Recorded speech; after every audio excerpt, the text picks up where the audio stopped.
Medina শরীফের মাটি আমার চোখে মুখে বুকে মাখিও,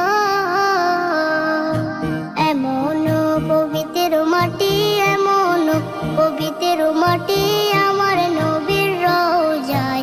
তোমরা যদি যাও গো মদিনায়, তোমরা যদি যাও গো মদিনায়, ইয়া রাসূলুল্লাহ ইয়া হাবিবাল্লাহ, ইয়া রাসূলুল্লাহ ইয়া হাবিবাল্লাহ।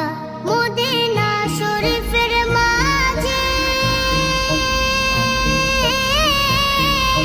বেহেশতের বাগান আছে, সেই বাগানে শুয়ে আছেন, সেই বাগানে শুয়ে আছেন প্যারা নবী মুস্তাফা।